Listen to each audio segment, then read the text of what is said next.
This is not the winter storm potential for the weekend. This is just some passing showers. There's 8 p.m. on into the overnight. Don't be surprised to hear some rain on the roof, 3 a.m., and even some rain still around for the morning commute tomorrow. It's not going to be until after about noon or so that we really begin to clear out across north and central Georgia, and even a couple peaks of sunshine by the time we find our way, well, not sunshine, but clear skies into the evening hours. Okay, so here's the change for the afternoon with regards to the weekend winter storm. The winter storm watch has now been issued from the upstate of South Carolina, even over into the Charlotte area, across the northern portion of our state. And the only reason that it is here and not down here is because of the start time of this system. I know it's confusing and it's just like do the whole thing, right? But that's the reason why. An expansion southward into Metro Atlanta and south of Metro Atlanta is likely in the next couple of hours. So don't look at this and see winter storm watch only to the north, Atlanta is in the clear. Do not do that, all right? That is not the reason for it. In this winter storm watch area, so that includes Rome, Cartersville, Canton, Cumming, Gainesville, Homer, and points northward, the watch has been issued for snow accumulation up to 4 inches and ice accumulation greater than 1/4 of an inch. So let's go through it. Go through a couple of the different models here. This is the GFS, all right? This is the American model. It starts wintry weather now late morning and into the early afternoon on Saturday across northern Georgia, and then expands it down into the south during the evening hours. Now notice back into Alabama, you're getting a southerly flow here, and you're getting some air that's above freezing. That could be all rain, and it's possible that at times that could nudge into Georgia. There we are at 5 a.m. Sunday, so a long time icing event. There's your nudge into Georgia with the cold stuff, but then cooler air filters in behind it, and we switch back to all winter weather. So with that solution, all modes of winter weather possible. Straight up rain, freezing rain, sleet, and even some snow in the mix. All right, let's take a look at the ice potential out of this. Still a significant, in fact, we use the word destructive winter storm as we relate it to ice. I'll show you why we use that word destructive coming up here in just a couple of minutes. Also want to take a look at the snowfall potential, and this is what I find interesting about the winter storm watch, is that the National Weather Service included 4 inches of snow across the northern part of the state, but on the GFS, that's all up into Tennessee and North Carolina. On most of our other models, it is as well. So I'm in consultation with them about why that's included. All right, switching gears. This is a different model. This is the European model. Notice you do get the wintry precipitation building in late Saturday into Sunday. All right, so now we're talking about from Raven County over to Rome, down into Atlanta, and over towards Augusta, and then that's about it. Now, this model is the outlier. Let me say it again. This model is the outlier. All of the other models are on board with the icy potential across north and central Georgia.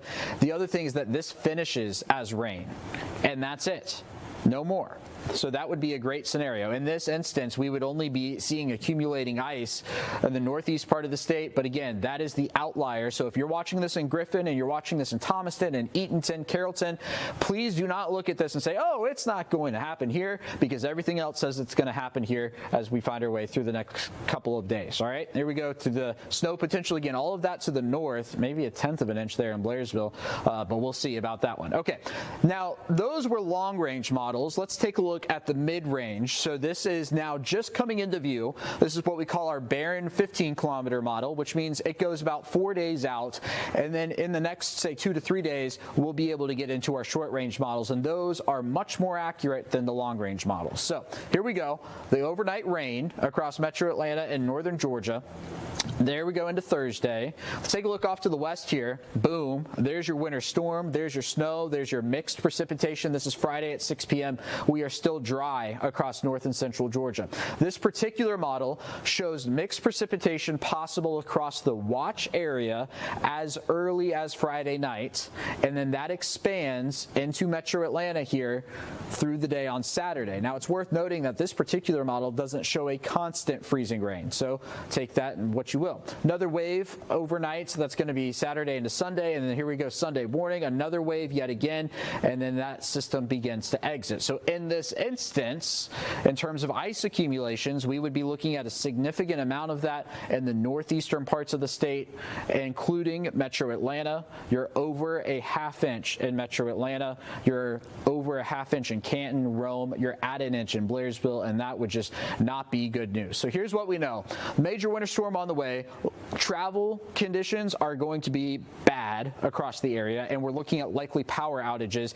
The general gist right now is wherever you are Friday night is probably where you need to stay. There's some disagreement on the timing of this starting on Saturday morning, so the safe bet is whenever you go to bed Friday night, that's where you need to be. What we don't know, and what we're going to get a better idea of in the next couple of days, is how much ice is going to occur in each location.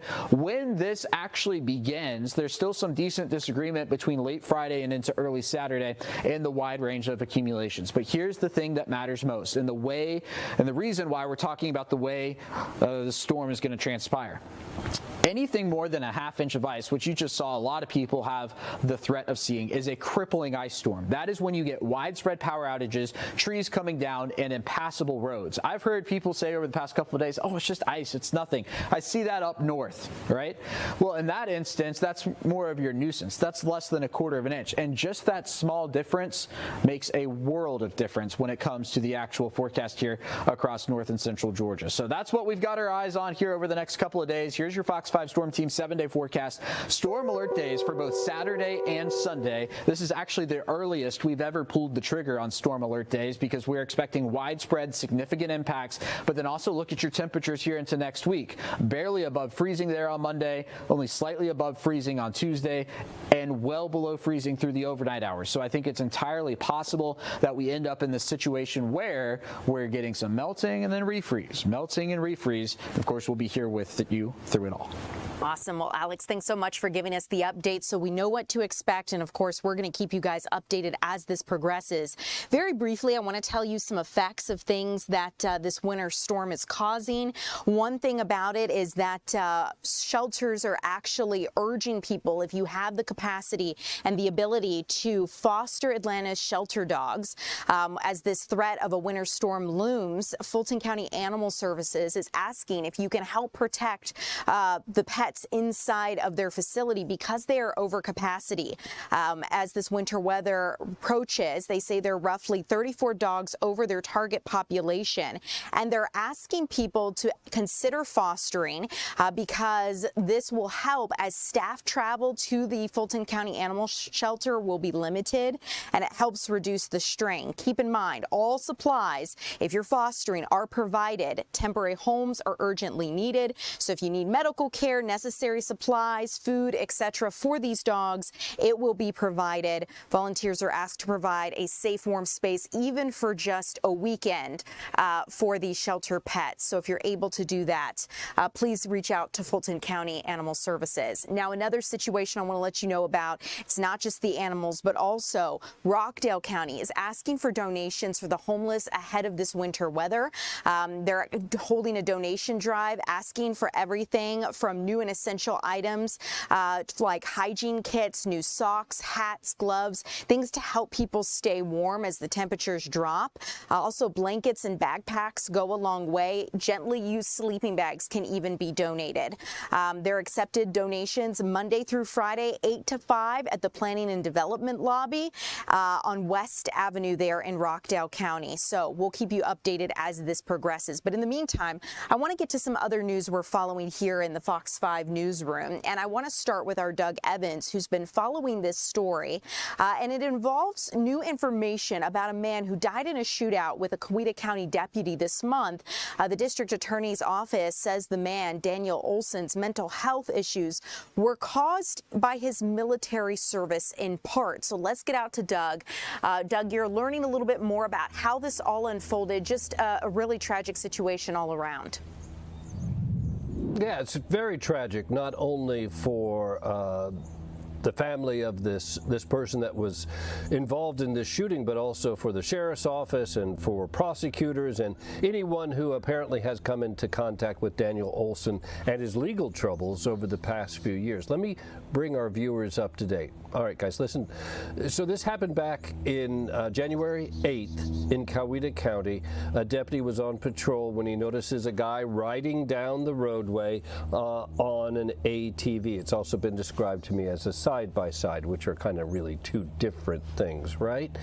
And so it's unlicensed regardless of what it is, and so he goes to pull this guy over, but the guy won't pull over. He just speeds away, goes to a nearby neighborhood, runs into a house there. It's his house, and we're talking about Daniel Olson.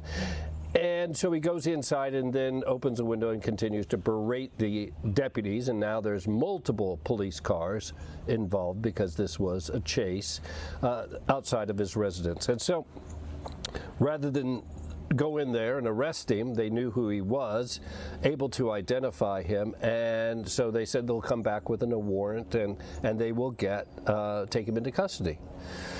So about 45 minutes later, and we played 911 recordings of this here on Fox Local a few days later, in which a woman calls, hey, he's left, and he's intoxicated, and he's got a gun.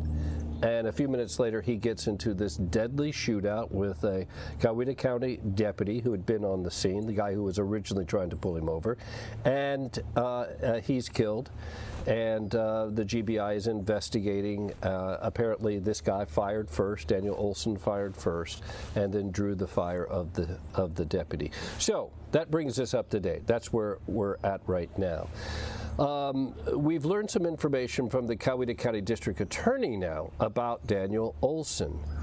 He had a run-in with the law in 2019 in which he was accused of pulling out an assault weapon after a traffic accident and firing it off and hitting a car. And he was charged with 2 counts of aggravated assault. So this was 2019.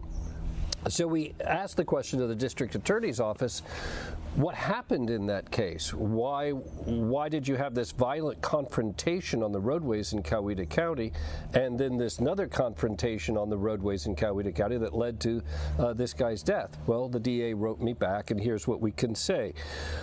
It was his military record that played a part in his sentencing of the 2019 road rage incident, really. Let me show you what the DA is saying about this to Fox 5. Olson was an Army sniper, Herb Cranford, the county DA says, who served 10 years and was medically retired after being injured by a hand grenade that caused traumatic brain injury. And we've learned since his burial, well, really before his burial, there was an obituary that was posted online from McCoon Funeral Home that handled his arrangements, that he was not only a sniper, but he was highly decorated, had a Purple Heart, and he left the Army, according to that online obituary.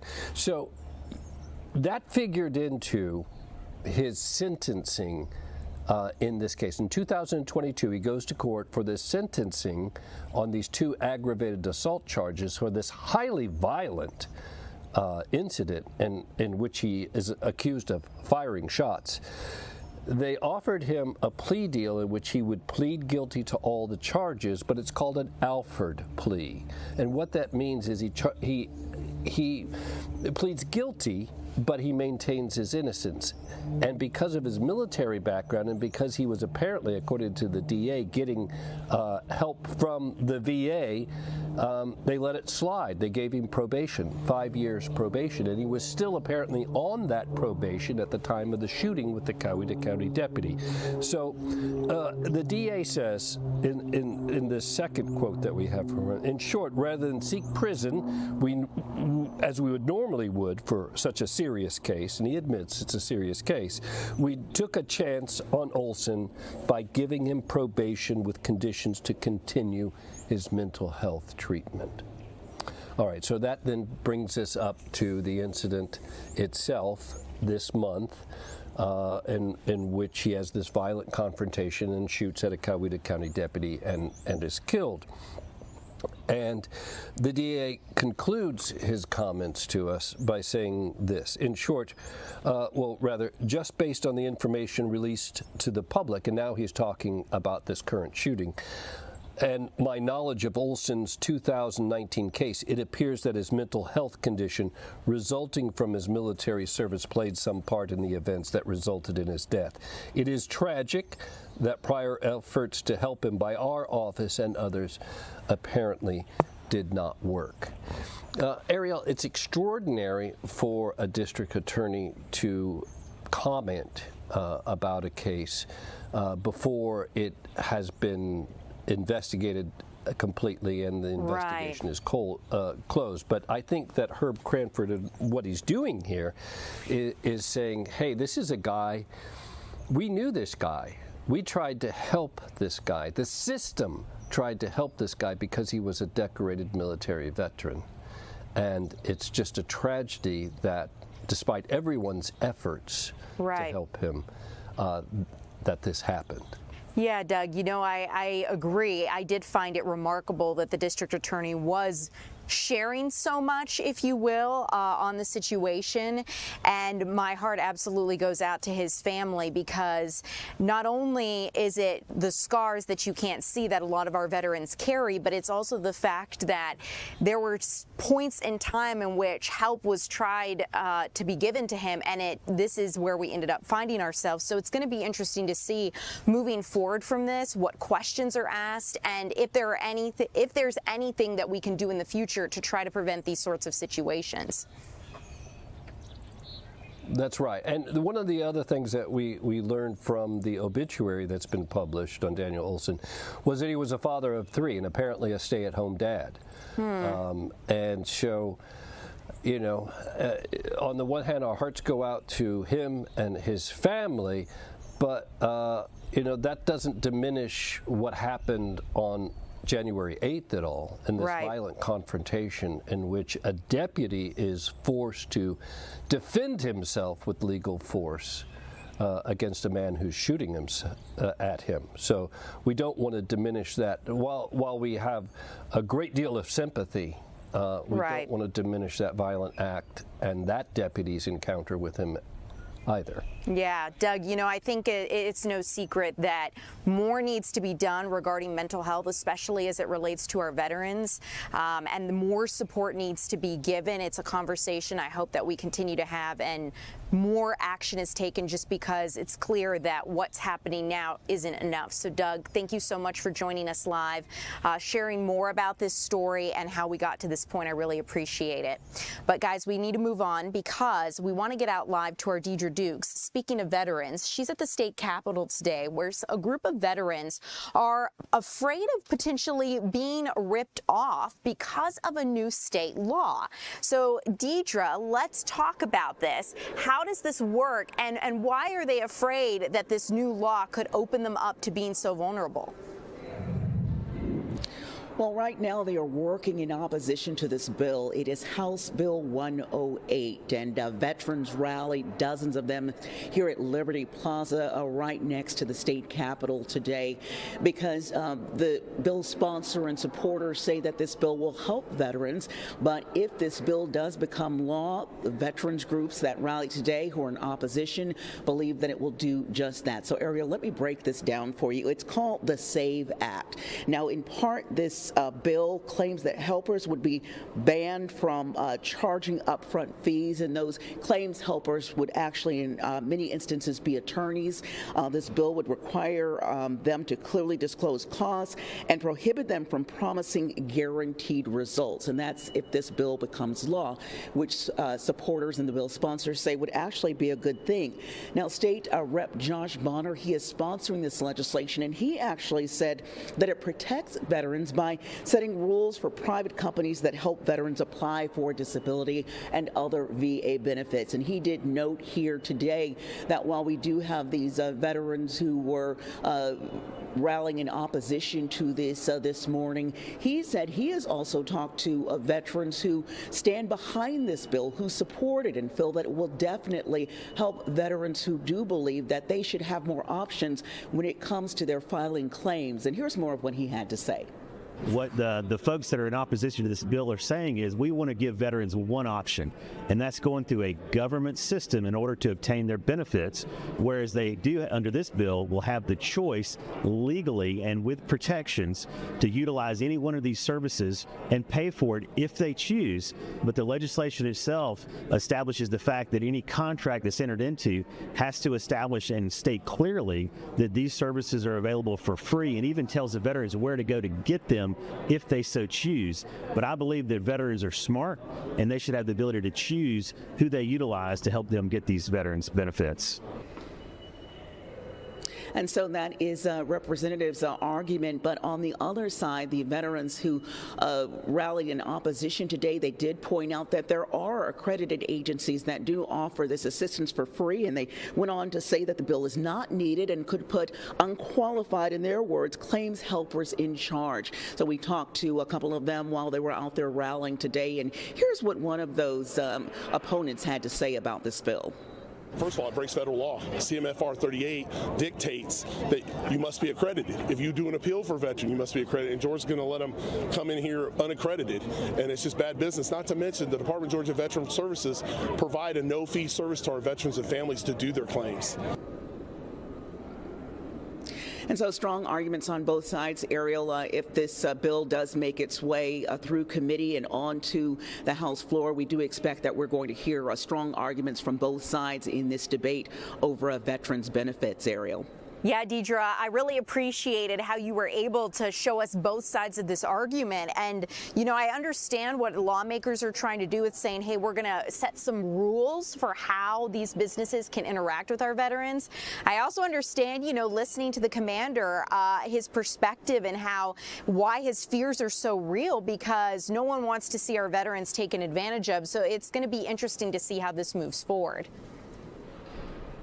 That's right. And really, it sounds like both are arguing the same thing in a sense, but it's how do you come about that? How do you make that happen? How can you best protect, safeguard veterans when it comes to their filing of these benefits and seeking these claims? So right now you have both sides agreeing that there needs to be some type of safeguards in place, but how to go about it, that's where they're at odds right now.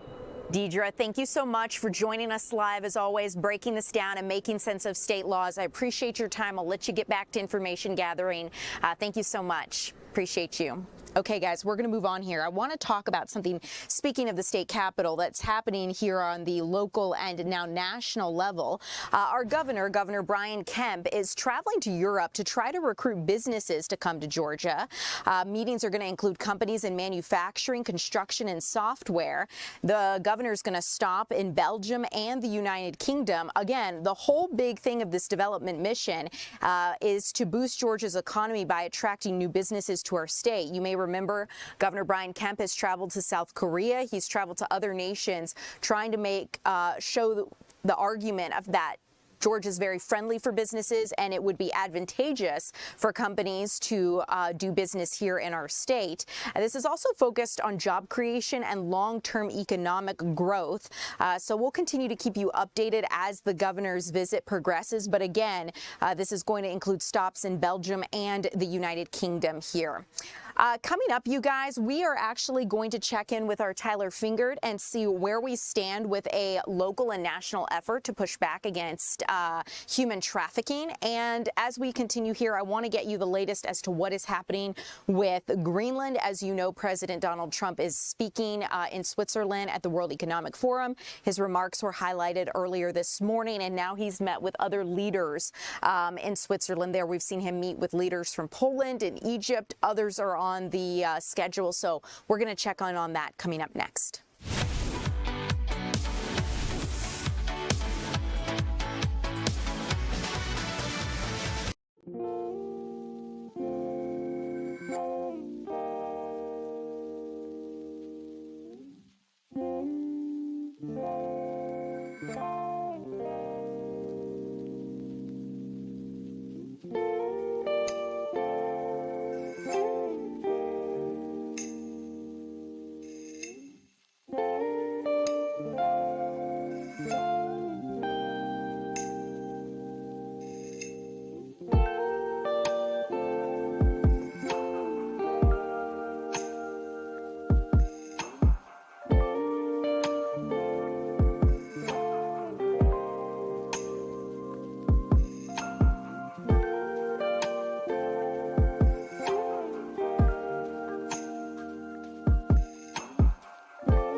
Welcome back in, everyone. I'm Ariel Onstad. It's great to have you here streaming live with us. I want to tell you about some of the steps Atlanta is taking to fight human trafficking here in our city.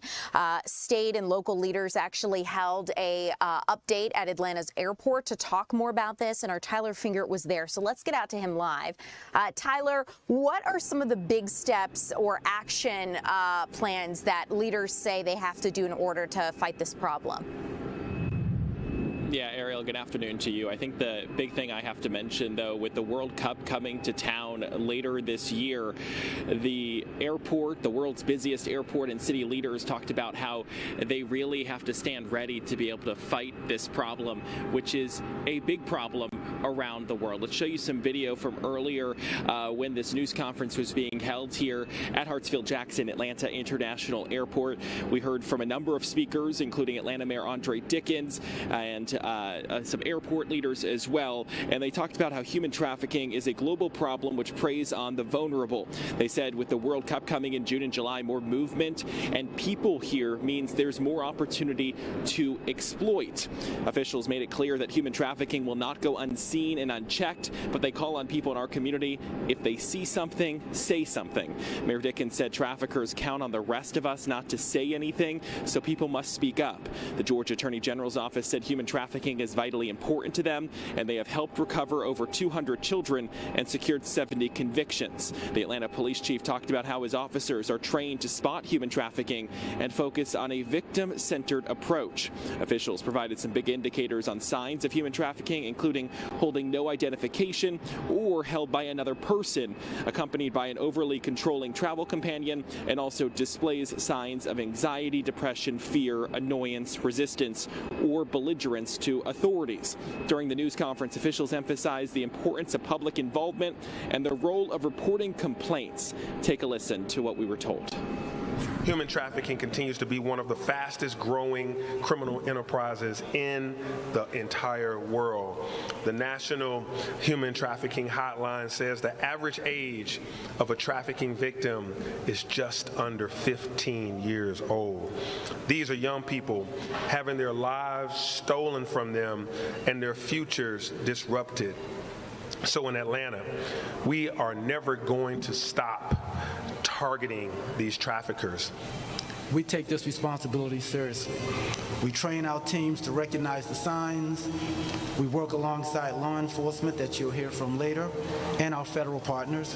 We collaborate with advocacy organizations, and we speak up because awareness saves lives and silence does not. City leaders, advocates, and police department leaders here in the city of Atlanta have one clear message: that traffickers are not welcome here ever, and especially during the World Cup, they're going to be vigilant because officers are going to be specially trained, or have been specially trained over the last several years, to be on the lookout for some of these different indicators of human trafficking. Delta Airlines says that 90,000 of its employees worldwide have been trained, and the airport says employees here who work for the city of Atlanta with the airport are also trained to recognize human trafficking. So they're hoping that all of this together plays a role to be able to limit any human trafficking here, and eventually the ultimate goal to make sure it stops altogether. Tyler, I appreciate this update. The World Cup, you know, I mean, that's going to be major for our city and absolutely a concern. Wondering if you could tell me a little bit more about any warning signs that we can spot as people on the ground. I know you mentioned, you know, identification that doesn't match or being held by one person, but, you know, the average airport goer may not see another person's identification, right? So if we're just being observant on the ground, getting our suitcases from baggage claim, going through the airport, is there anything we can do or be mindful of? Did they mention that at all? Yeah, so they said the biggest red flag, as you mentioned, was not carrying identification. If the person is, let's say, obviously I would normally have in my pocket my wallet with my ID along with my boarding pass if I'm flying through the airport.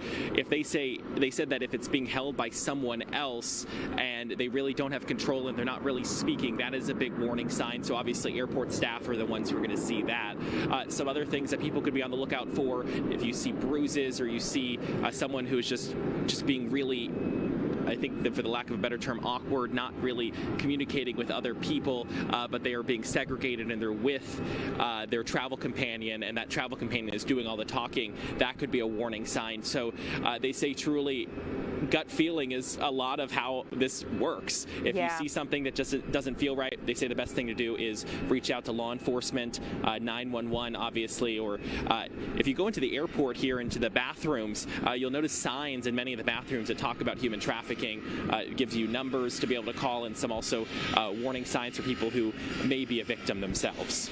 Tyler, thank you so much for breaking this down for us. I really appreciate it. I'll let you get back to information gathering, and we'll continue to check in with you as the afternoon progresses. So thanks so much. Appreciate your time this afternoon.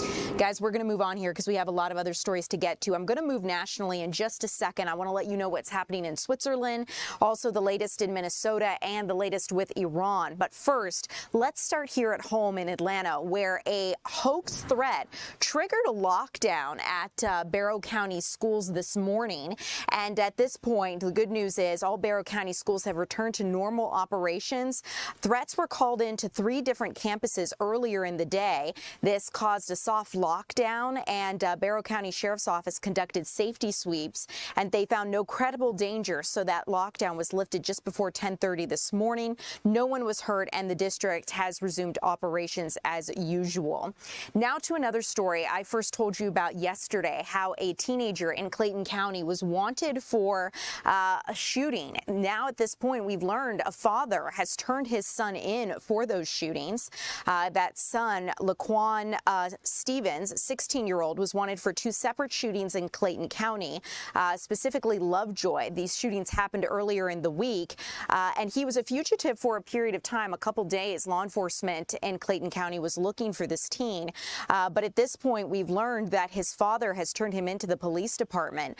The police say that Stevens fired into a vehicle on Lovejoy Crossing Lane January 17th, and that this caused them to activate their fugitive task force. That bullet that they say this teenager shot actually hit another juvenile sitting in the front passenger seat with gunshot wounds to the face and neck. So we'll continue to keep you updated as the situation progresses, but so far we've learned that the father has turned his son in for this. And as we continue here, I want to continue with an update to a story that we have talked a lot about. Bear with me as I talk through this with you guys, because there was a shooting investigation that happened earlier last year, and it prompted a safety task force for the Edgewood neighborhood. If you've ever been to the nightlife or restaurants in Edgewood here in the city of Atlanta, there was a public safety task force created for this corridor to explore what could be done in order to prohibit future violence. There was a mass shooting that happened back last year, and officials have been trying to figure out what they can do to look at long-term strategies to prevent this. So let's talk about what they found. Council member Liliana Bakhtiari introduced a legislation for a 180-day liquor license freeze and a ban on party houses in this historic district. The plan is going to move towards the city for active city participation and voting next, but it's going to also move us towards infrastructure and policing changes in that area, including an expanded camera network and enhanced lighting. So these were all things that the safety task force found needed to be changed in order to increase safety in that neighborhood. So I wanted to let you guys know where we stand with that. But in the meantime, let's move internationally here, because we have big news from Switzerland, where President Trump is speaking at the World Economic Forum. He spoke earlier today and now is continuing to meet with various world leaders. And I want to let you know where we stand with the situation, because at this point, President Trump, the big update, he has said he does not plan to use force to acquire Greenland. So let's get into it. You can see the president there stepping off of Air Force One.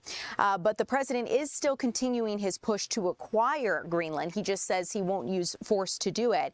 He's facing an uphill battle trying to convince allies there in Europe to get on board with this.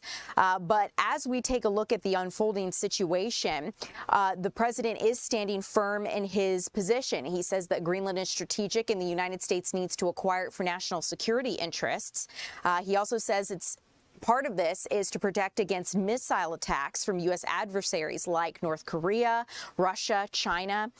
He had previously floated the idea, like you guys may realize, and like we've discussed about right here on Fox Local, of taking this island by force. But now the president says that's not something he'll do. Earlier today in his speech, he said that's probably the biggest statement I made because people thought I would use force. I don't have to use force. I don't want to use force, so I won't use force. That was the president's quote. He is, though, threatening economic action if NATO allies don't sign off on this United States takeover, something many world leaders are strongly against. Canada's prime minister has said that Canada strongly opposes tariffs over Greenland, and they're trying to focus on diplomatic talks to achieve goals in the Arctic.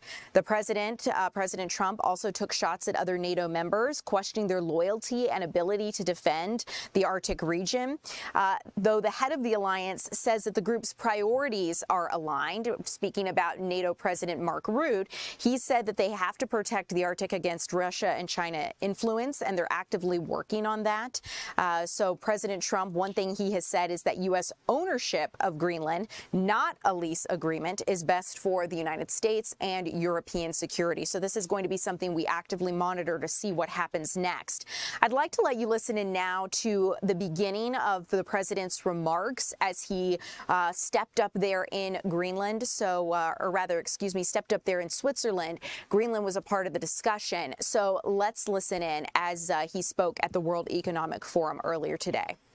Mr. President, for your speech. I do have a few follow-up questions, if it's okay. Sure. I don't think I should start with Greenland, maybe. I'll start with the economy. The U.S. economy is doing really, really well. But how to sustain this growth moving forward? Because there's always a recession looming around the corner. Well, you know, the one thing about economies and recessions is sometimes you get hit unexpectedly and there's nothing you can do about it. All brilliant people, but there's nothing. One example was COVID. We had an economy going at levels like nobody had ever seen my first 2.5, 3 years.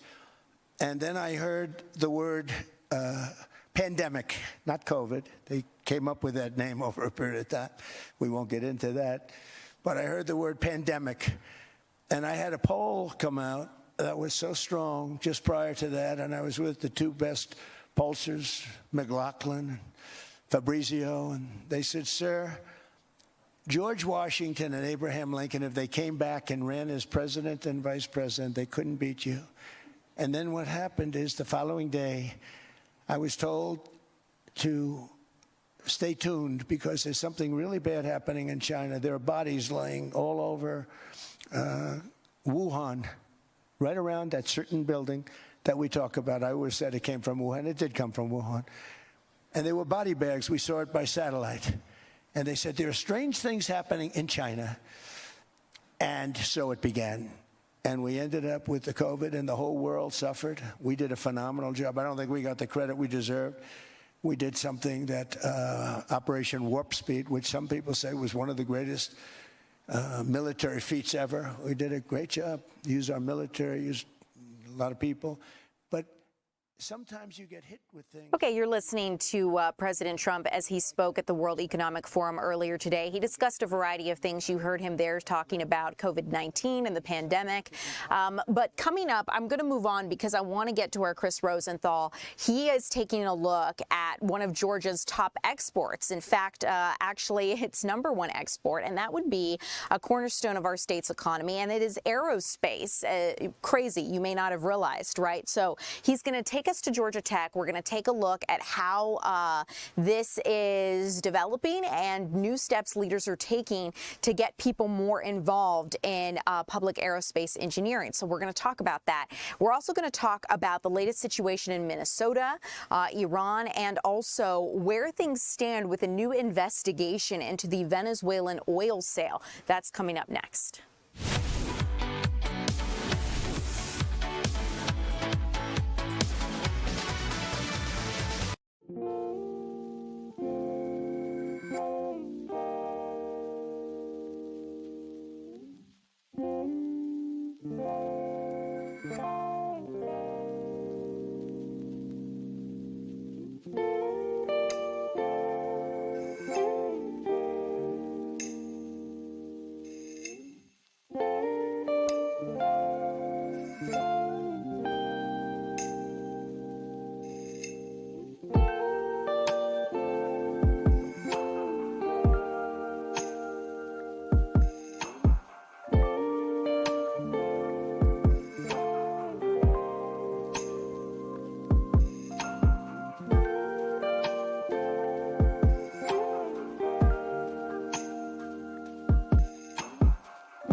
Welcome back, everyone. I'm Ariel Onstad. Thanks so much for being here.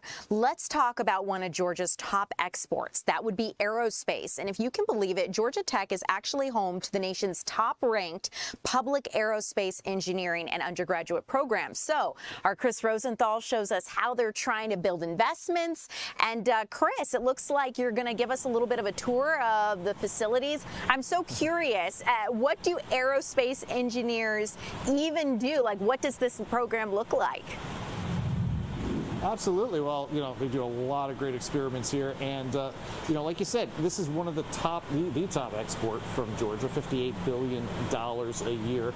There are a lot of big companies based here, of course, Delta, Lockheed, Gulfstream based down in Savannah, and a whole bunch of other companies, and companies that support those aerospace companies. And so Georgia Tech is involved with that, involved with training those engineers, and also doing lots of experiments that help benefit those businesses. But I'm here with Adam Steinberg. He is with the aerospace program here. Now, first of all, one of my questions I have is aerospace. What does that mean? What does that encompass? Well, aerospace is one of those fields that covers a huge range. It covers everything that you need in order to make an aerospace system, which may be a little drone, it may be a military aircraft, it may be a commercial aircraft, it may be a rocket, it may be a spacecraft.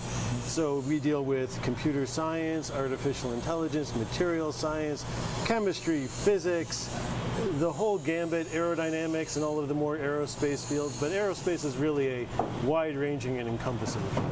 And so like I was talking about, it's such a big industry here. #1 export in Georgia.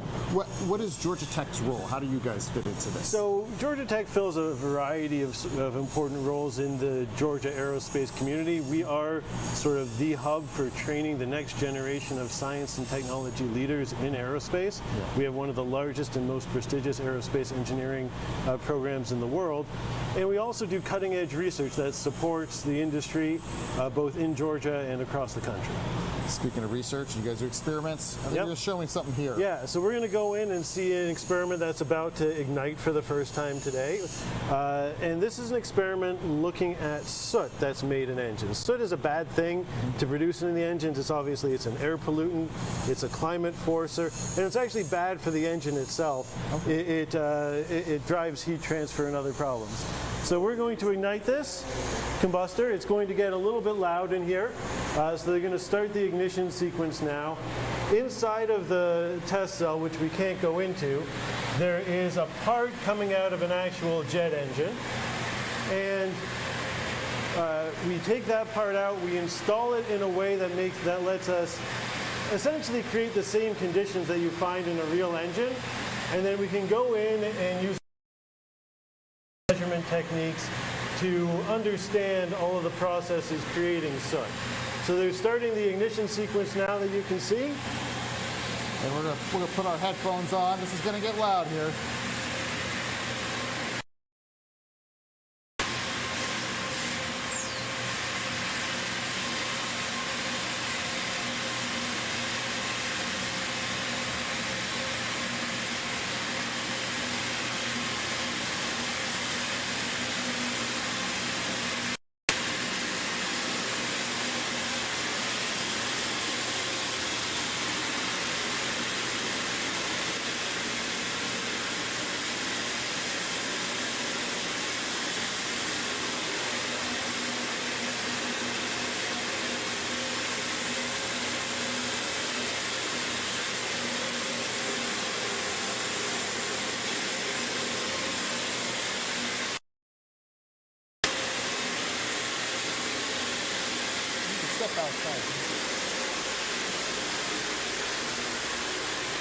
All right, and it's a little loud. We'll step outside there. Yeah. So that's pretty cool. But that really, you get valuable lessons from something like that, huh? Absolutely. This is how we learned how to redesign parts of the combustor, develop new fuels, and just overall make the engine a more clean, efficient, and durable device. This is something that could end up in aircraft that we fly in one day. Absolutely. This is working directly with industry on their realistic hardware as well. Awesome. So lots going on here at the aerospace school here at Georgia Tech. We did some looked in on another experiment dealing with lasers earlier today, and yeah, just some really amazing, impressive stuff. And all these students, you know, big careers ahead for them, huh? Absolutely. This is awesome, Chris. I love the tour you've been able to give us, and I'm excited to see what you're able to show us coming up at 3 o'clock. But this is just wonderful, especially considering this is Georgia's top export. You know, I think a lot of people might think of agricultural products, which surely are very top on the list, of course, but this is something that our state really prides itself on. So it's wonderful that we're able to see the future with these students and the program that they're learning from. So, Chris, thanks so much for being here live and giving us this preview. I appreciate it. Okay, guys, we're going to move on here because I have a couple other stories to touch base with you on as we progress towards 3 o'clock. One thing I want to let you know about is that the Department of Justice is launching an investigation into multiple officials in Minnesota. So, as promised, I said I'd tell you about this story. I want to let you know where it stands because the lawsuit is aimed at limiting ICE operations. It remains pending in courts after the state pushed back on raids that have sparked widespread protesting. So all of this is happening simultaneously. As you know, many of these protests have escalated and become violent as ICE agents and demonstrators have faced off against one another. You're looking at video of a recent arrest. One thing that we saw from the cell phone video, it captured agents escorting a Minnesota man out of his home and his underwear in sub-freezing conditions. The man was a U.S. citizen with no criminal record, mistakenly taken by ICE and what Homeland Security is described as, quote, targeted operations aimed at arresting 2 convicted sex offenders. After more than an hour of being taken, the man was let go. And this practice is something that the border czar is defending, Tom Homan, head of Border Patrol, and he has said that ICE can detain a U.S. citizen if they have probable cause. As tensions have continued to mount, the Trump administration has stood firm behind federal agents.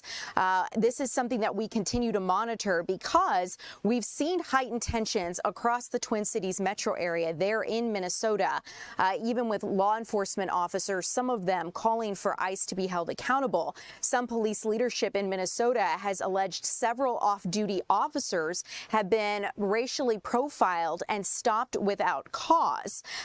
Border Patrol's Gregory Bovino has pushed back on those claims, saying that enforcement operations are targeted and lawful. Meanwhile, the Justice Department, like I was telling you back in the beginning of this, has served multiple grand jury subpoenas to state Democrat officials just yesterday. Those named include the Minneapolis mayor, Minnesota governor, and the state's attorney general. They're all being investigated as part of an immigration obstruction investigation, according to the Department of Justice. Both the mayor and the governor have called the subpoenas an intimidation tactic aimed at trying to spark fears for those defending the community. So no doubt a story we're going to continue to keep you updated on. As this continues, I want to let you know about what the latest is in Iran because words have escalated between Iran and President Trump, and the United States could be closer towards a military conflict. Tuesday night, President Trump issued a new warning saying that if the Iranian military try to assassinate him, he's left instructions to, quote, wipe them off the face of this earth, end quote. Iran called that a bluster and replied with a similar threat against the United States. These increased tensions and war of words come as the president reportedly asked his team for decisive military options against Iran. The U.S. has deployed an aircraft carrier and additional air defenses to the Middle East, including Patriot missiles, moves that could form the basis for a broader military buildup that would enable a strike on Iran. A growing number of Democrats on Capitol Hill say any action against Iran would need to be approved by lawmakers. They say they're willing to work with the Trump administration and hear all the options, but they would want to give that approval first. Iran's foreign minister has doubled down on talks today, saying if his country is attacked, they are going to fire back. Very quickly here, you guys, a final story I want to let you know about is that congressional Democrats are actually launching an investigation into the sale of Venezuelan oil that the Trump administration administration has made, and they're taking a look at whether United States banks are helping with this sale. The Trump administration has been trying to sell Venezuelan oil in the global market. 5 Senate Democrats are taking a look at what role the banks would play in this. We know that the president has announced the Venezuela's interim government would hand up to 50 million barrels of oil over to the United States to be sold immediately. Last week, senators sent letters to executives from 15 banks asking if they're holding or were asked to hold proceeds from those sales. You can take a look at a quote there giving you an idea as to how this is unfolding with that Senate letter. But they wrote, quote, given that rapidly evolving situation and the administration's failure to provide clarity on its plans for Venezuela's oil and the funds raised from oil sales, we want you to seek answers, end quote. Now, while President Trump says he's going to control the revenue, the Department of Energy announced this month it would require some of the funds to be housed at major banks. The White House says this is the best way to usher change in Venezuela, and some lawmakers are questioning whether that is the ultimate objective. Senators are asking that U.S. banks provide an answer by the end of January, as well as monthly updates regarding their communications with the White House. So a situation we're going to follow right here for you guys. Coming up, we have some other stuff to get to, so don't go anywhere. We'll be checking in with you on some other news coming up next.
Hearing impaired people are always being excluded. That's one of their childhood triggers. Hey, you guys, welcome back. I'm Ariel Onstedt. Thanks so much for being here. I want to tell you about something here really quickly as it relates to the cost of data centers. You know, this issue has continued to grow as even here in Georgia, we've seen lawmakers and community members step up and talk about what can be done to handle the rising cost of electricity as more data centers come online. So one tech company has launched a plan to help handle data center energy costs. OpenAI says that they want to try to unveil this strategic community plan, if you will. The initiative was first announced last year, and they say they want to keep energy costs low for operations in local communities. OpenAI is behind ChatGPT, which I know many of you use, and which consumes so much of the water and energy that's contributing to these rising energy costs. So OpenAI says each data center will have its own plan depending on the community it is located in. The $500 billion initiative is backed by major investors, including Oracle, and it's supported by President Trump. The announcement comes after Microsoft announced a similar plan with the intent to reduce water usage at some of its data centers across the country. So we'll keep you updated as that progresses. The president had previously proposed having these companies, tech companies, pay more for electricity since they are using more of it. Really quickly, too, earlier this month, President Trump gave banks a deadline to cap credit card interest rates at 10% for 1 year. Today is January 21st, and so far, not much has changed. President Trump says he doesn't want people getting ripped off by credit card companies charging high interest rates. So he's directed companies to cap rates at 10% by yesterday. But this deadline's pretty much come and gone without much fanfare. Banks say this would eat away at their profits, but some researchers have pointed out it would save consumers billions of dollars.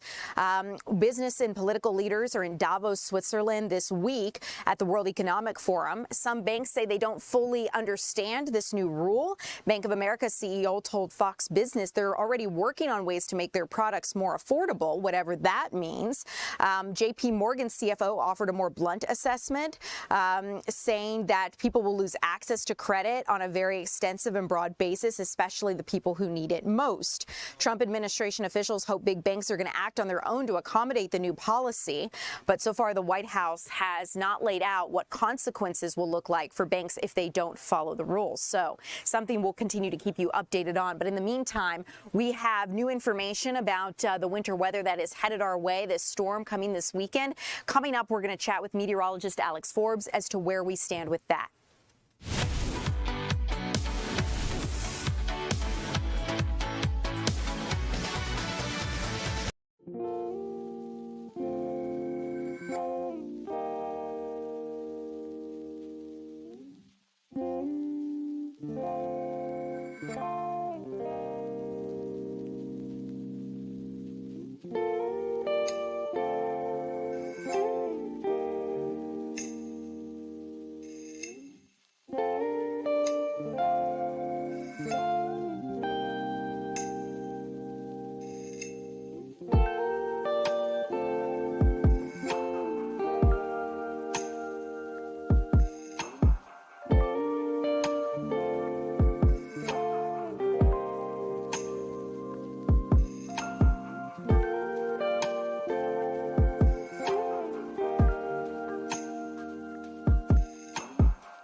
Welcome in, everyone. I'm Ariel Onstad here with meteorologist Alex Forbes. We're starting your 3 o'clock hour with a weather update. Alex, I understand you were speaking with the National Weather Service in meetings with them, getting an understanding as to where we're headed with this winter storm this weekend. So what's the latest? So if you were watching just last hour in the 2 o'clock hour to now, I've gone in and I've basically added a lot more detail to the forecast. Okay. And made just a couple of minor adjustments, but largely what our forecast was last night to right now is largely unchanged. Okay. And I feel like there was a sense this morning just among people and talking to people and hearing from people that there was this shift to the north, and our forecast does not reflect that. Okay. So let me show you what the latest is. First and foremost, it is going to rain tonight. that is not tied to the wintry system at all here across north and central Georgia. You see all of those temperatures there well above freezing in the mid 40s. Don't be surprised to hear some rain on the roof, and then by the time we get to tomorrow morning, some rain likely during the morning commute as well. So let's talk about the impending winter storm now. 3 to 5 days out is the window that we are in. So now we are talking about narrowing down the timing and the precipitation types as we look ahead toward the weekend. Now, earlier this afternoon, I mentioned it last hour, the National Weather Service issued the winter storm watch only for northern Georgia. But this should not be taken as an understanding that the winter storm is only coming to North Georgia. All right. I'll explain why here in just a second. First, ice accumulation greater than 1/4 of an inch in that blue shaded area, and snow accumulation up to 4 inches late Friday night to Monday morning. The reason why it was only issued for northern Georgia, you see northeast and northwest Georgia on that list there, the wintry weather starts there earlier, which means they are eligible for the winter storm watch earlier.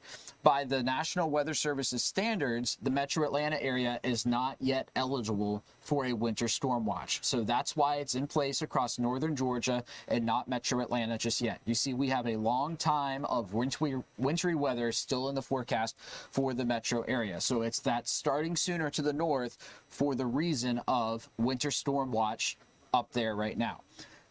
By the time we get to the event, the winter storm watch will become likely an ice storm warning. So if you get moved from a winter storm watch to an ice storm warning, or a winter storm warning for that matter, that is an upgrade. And that can be issued, the warnings can be issued up to 36 hours out. So be on the lookout for that here in the next 12 hours. So I think, you know, the next update we'll get is that winter storm watch comes down to the south and maybe the north is upgraded to a warning. Again, that shouldn't be taken as it's only going to happen up north. It's just that it's arriving there sooner. Okay, here's my update to the forecast now. This weekend, we are going to see freezing rain and sleet widespread across metro Atlanta and northern Georgia. I think many locations will see the type of precipitation change multiple times. So one moment it's freezing rain, the next moment it's sleet with a couple snowflakes, the next moment it's back to freezing rain. Maybe it's straight up rain, but then you're right back to the freezing rain. That makes the forecast very complicated. Now, if you're watching from down to the south, LaGrange, Thomaston, and Macon, Milledgeville, those areas, I think when all of this is moving out, those spots might be able to get a degree or two above freezing. So I am still expecting icy conditions in those spots, but I am looking for that to transition to rain as it's leaving. Okay. Look up across the top of your screen. See the big blue area that says snow? Yes. They are looking at some serious snow totals across Tennessee and North Carolina. I know the winter storm watch includes up to 4 inches of snow for the counties that are included. I do not have that in my forecast. Okay. So I'm looking at an ice event for us. And it's important to note that whenever we're talking about ice storms, anytime you get above a ½ inch, that's when you get the widespread power outages, the trees coming down, and impassable roads. I don't care how big your truck is, you cannot drive on a ½ inch of ice. You can drive on less than 1/4 of an inch, right? Your windshield's going to be coated. You're going to have a light glaze on the roads, but you're going to be able to manage to get around. You cannot drive when it's more than a ½ inch, all right? So keep that in mind as we go through the hour-by-hour forecast here now. So for the past several days, we've been using what's called our long-range models. Well, now we're getting into the medium range. And the medium range models have a higher resolution to them and thus a higher degree of confidence. So what I'm about to show you, you haven't seen yet. All right, here we go. Into the overnight hours and into tomorrow morning, scattered showers. No big deal. Take a look off to the west. There it is. The winter storm, Texas, Oklahoma, Arkansas, Tennessee, Missouri. That begins to push towards North Georgia overnight Friday into Saturday. So northwest Georgia, northeast Georgia, Rome, Ellijay, Dahlonega, Gainesville start with the wintry precip early Saturday. The metro Atlanta area starts Saturday afternoon and into the evening. There we are Saturday evening. See how long this lasts. There we are Sunday morning. and then it gets out of here by the time we get towards Sunday afternoon and evening. So in that scenario that I just showed you, this is the forecast ice now, the totals do put us into the, I mean, we've said destructive range. Yeah. That's not a word that we choose lightly. No. Right? You know, 2014 in East Central Georgia, that was a destructive ice storm. And I think that's what we've got on the way for millions of people here across the metro Atlanta area. So you boil it all down. Here's what we know now. Hazardous travel and power outages are likely. And wherever you are Friday night, that's probably where you need to stay for the weekend, right? Wherever you go to bed Friday, just stay there. What we don't know yet and what we're not locking in on is exactly how much ice is going to occur in each location and the range of accumulations that we're going to see across North and Central Georgia. Okay. So nonetheless, Saturday and Sunday, both Fox 5 storm alert days for freezing rain, ice, snow. Well, not really snow. I mean, maybe a snowflake here or there. If you're in Tennessee or North Carolina, yeah. And for what it's worth, you know, David and Joanne and I had the conversation yesterday. This is the earliest we ever pulled the trigger on a storm alert day. Right. And they're not something that we just throw around here at Fox 5, right? Yep. You know, we'll have days with a couple of tornadoes, and it's not a storm alert day. This is going to be a storm alert day, and it's going to be 2 of them. And it's just a testament to how destructive ice can be, and depending at what we're looking at, absolutely. I'm going to stay tuned to you to keep us updated. I've got my weather app handy and ready to go. And Alex, I'm sure we'll be checking back in with you later. I know that some of our folks watching us here on Fox Local, I know you guys kind of watch throughout the region, you know, North Carolina, Tennessee, not just here in Metro Atlanta and the Georgia area. So, Alex, I know you're going to be updating your social media regularly. If you could include some information for those folks, I'm sure they'd appreciate it. Kyle's asking about Western North Carolina, so a lot of snow. Yeah, a lot of snow. Stay tuned. Alex will keep us updated. Your social media on Instagram, Facebook. Alex Forbes, thank you. I appreciate your time, guys. Really quickly, let me get to a couple weather stories really fast. I want to let you know about some efforts for shelter dogs. If you are able to open your home this weekend to get dogs into your home to foster them, you could take one dog or multiple, whatever you are called to do, and have the time to do. Volunteers and leaders at Atlanta's animal shelter, Fulton County Animal Services, would really appreciate it. And that's because they feel like this storm threat is going to make it really hard for staff to get to the shelter this weekend. And they're over capacity, roughly 35 dogs. And so this can make things really difficult. If you're able to foster a dog, all food, supplies, medical care, it's all provided. Even if you're only able to take the foster on a very temporary basis, that is okay. But there is a call to help empty the shelters this weekend due to this winter storm. Additionally, if you have some items that you are able to donate for the homeless, Rockdale County is asking for donations before this winter storm hits. They're asking for things like socks, hats, gloves, blankets, hygiene kits, backpacks, even bags, blankets and sleeping bags that are gently used can be donated. But socks, hats, gloves, and hygiene items do need to be new, but these are all things that are being accepted Monday through Friday, 8 to 5 at the Planning and Development Lobby on West Avenue there in Rockdale County. So they want to make sure people are not left in the cold this weekend. So we'll keep you updated there. But in the meantime, let's move on to another story we're following here in the Fox 5 newsroom. And it involves the Americans with Disabilities Act, or ADA, is a civil rights law that bans discrimination against people with disabilities. And it's been on the books for more than 3 decades. And this law is the basis for why a disabled taxpayer is frustrated with city leaders in Villa Rica. And he is saying that the city is not following this long-standing law. So I'd like to bring in Kevin Stewart, who joins us live to break down both sides of the story. Kevin, what's happening here? All right, let's tell you about this gentleman. His name is Roderick Dobbs. He's a longtime resident here in Villa Rica, and he is hard of hearing. He says if you are about 5 feet away from him and back, he's probably not going to be able to hear you. You probably need, so he says, you know, he's got to really rely on people speaking up louder, getting in closer, and certainly you can't turn his back. You can't turn your back to him. So he's got to be able to really hear you well. He's got to be in good proximity. And so where this comes into play for this story is that he tries to regularly attend city council meetings, and he says he can't fully participate in those meetings because he can't hear. And he says when he goes up to to speak during public comment, and the buzzer goes off because he might go a little long, he gets cut off and he might keep talking and he doesn't realize he was supposed to stop. I want you to take a listen to his comments right here and what he wants done here.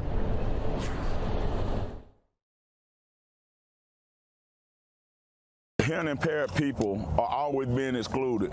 That's one of their childhood triggers that they get. They go to parties, they get excluded. They go to school things, they get excluded. Nobody's talking to them. So I want to be able to be included. That's what I want them to do, to make sure that I hear what's going on. And all I asked them to do was put the closed caption up in the meeting so that I can read it. But I be trying to spend time on my phone trying to get my translator, and then they're not speaking loud enough and the translator saying something else.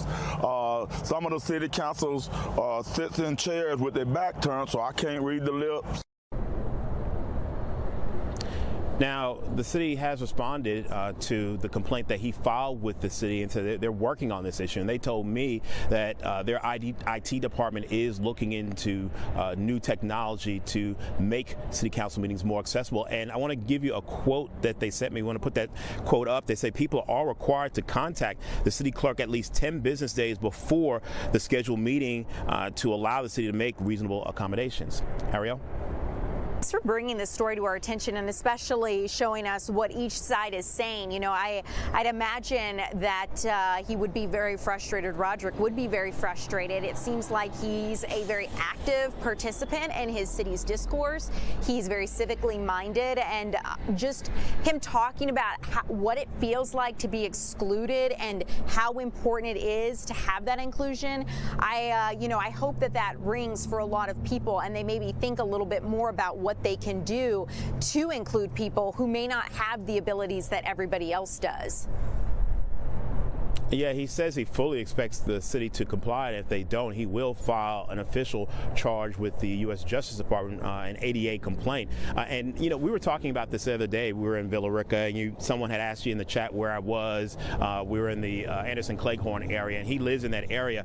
And I made a note that that area has been controversial for the last couple of years, and that's one of the issues that he is very involved with, the Mirror Lake Connector project in Villa Rica. And so that's one of the reasons why he wants to go to all these city council meetings to pay attention to what's going on. And, you know, I think it's wonderful because he wants to be involved in his community, and he doesn't want to be barred from doing so because he's not able to hear and accommodations aren't being made. So absolutely it'll be interesting to see what the next steps are and how this progresses. Kevin, anything else that you think people should be aware of this story, things that you found interesting, or anything else that you feel people should know? Well, you know, I think one thing that he did mention is that this is an ongoing issue. He said he's addressed this before, and obviously the city says it's done something, but he believes it's not enough, and so that is definitely something that we're going to try to continue to follow. Ariel? Kevin, I appreciate your time. Thanks for bringing this to our attention. I'll let you get back to information gathering. We'll check in with you, of course, as the afternoon progresses. But guys, let's move on here to another story that I want to tell you about with our Angelique Proctor. Looks like we'll bring her in just a little bit to try to chat with her about where we stand with a situation with Morris Brown College.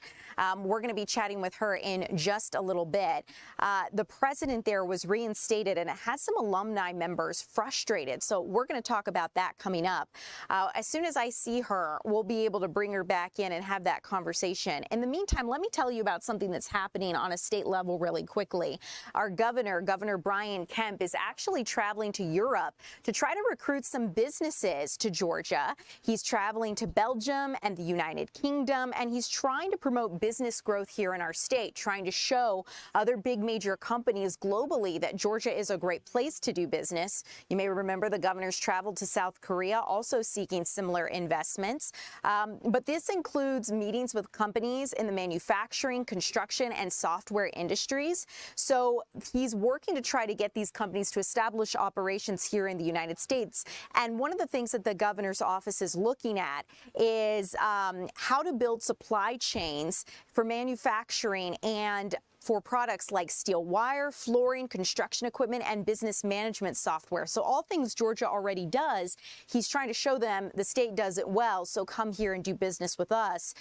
We also know that the meetings are going to highlight Georgia's workforce, infrastructure, and business-friendly climate, stuff the governor's office says that they're looking at, and will include, again, stops in Belgium and the United Kingdom. So we'll keep you updated on the governor's trips to Europe. But in the meantime, I want to check back in with our Angelique Proctor, because there's an interesting situation unfolding with Morris Brown College.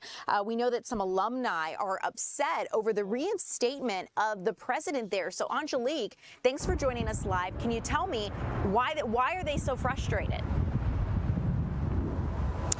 Well, good afternoon to you, Ariel. This 180-degree turn that the Board of Trustees made really has raised a whole lot of questions for a lot of people. People all across the country are talking about this because on Monday of last week, you had the Board of Trustees here at Morris Brown College to actually fire Dr. Kevin James, the president, and then by Friday of the same week, they rehire him. And so many people are wondering, well, what changed? What has been different from the decision that you made just a few days ago? And that's kind of where this group, kicked off. They are called Morris Brown College Accountability Now, and they've just organized within the last few days or so. They got wind last week when the President James was reinstated that he was coming back, and so they tried to get in front of it. They tried to stop it, but they were not able to. I've asked them today about how many alumni do they represent. They're saying about 300 people, and so this newly formed group is now saying that they believe that Dr. James should never have been reinstated, primarily because, according to this group, he has been investigated since November, that he was very much aware that he was being investigated. I've also been told that during that investigation, he was told not to come to campus here, not to post on social media, and to not have contact with the faculty and staff. And so in the middle of the investigation, though, the Board of Trustees terminated Dr. James, which really, caught a lot of people off guard, and a lot of people were unaware of this investigation that insiders are now telling me was going on. Now, Morris Brown Accountability Now believes that many of these employees that had come forward, former employees,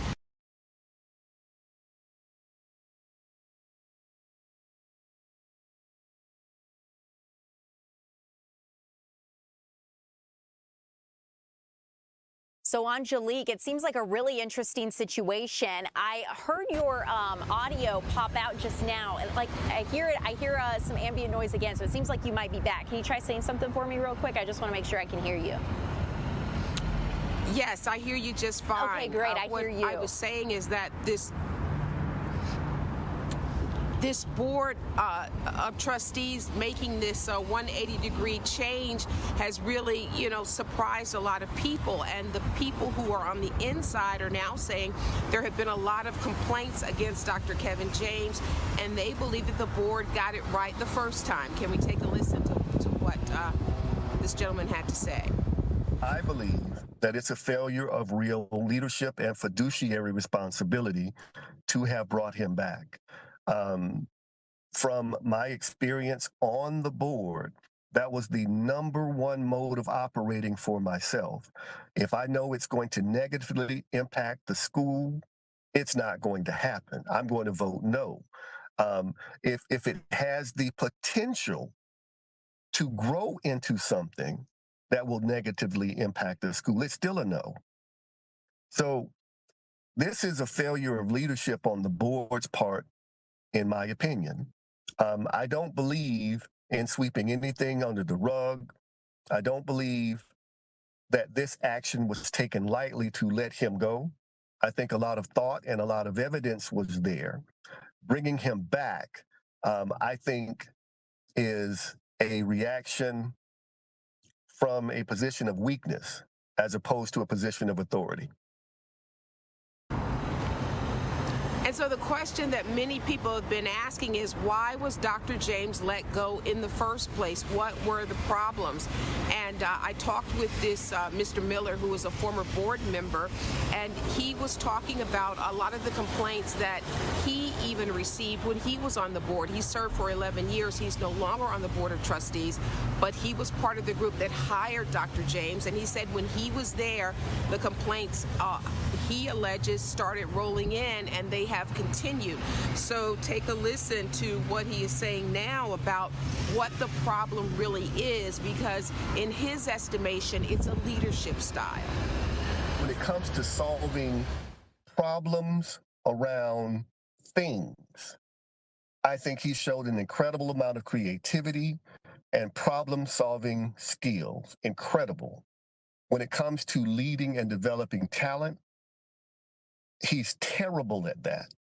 It's more of, I'm the smartest person in the room at all times, and that's not effective leadership.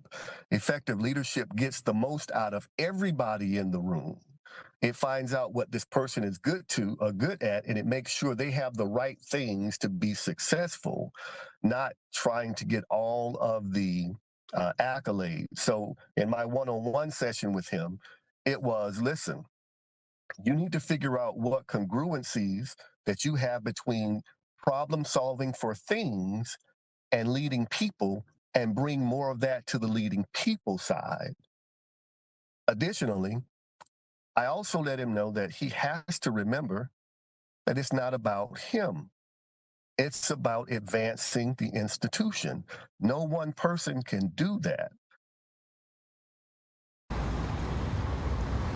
So Mr. Miller actually had direct contact with Dr. James and said that he had suggested leadership training for him, that he went through the leadership training, but in his estimation, nothing really changed. Now, the big question is what happens now?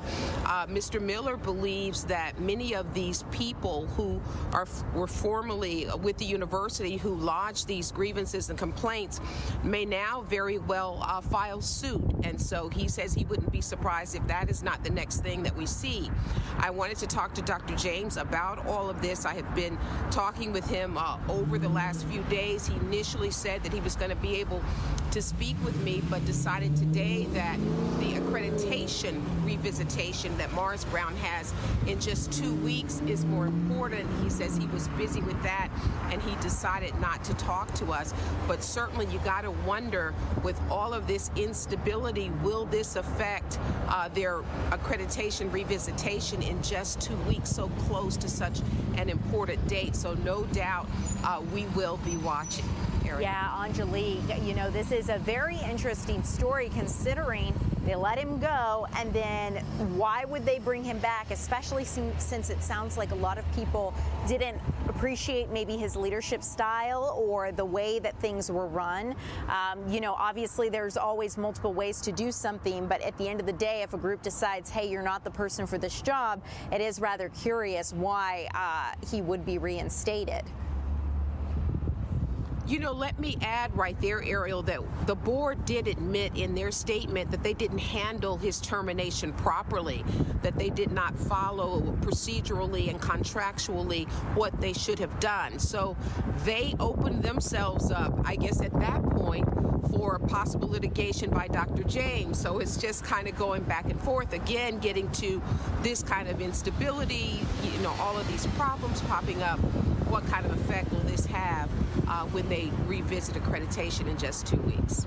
Angelique, thanks so much for joining us live and making sense of this story. I appreciate your time, and I'll let you get back to it, and we'll check in with you, of course, as things progress here on Fox Local.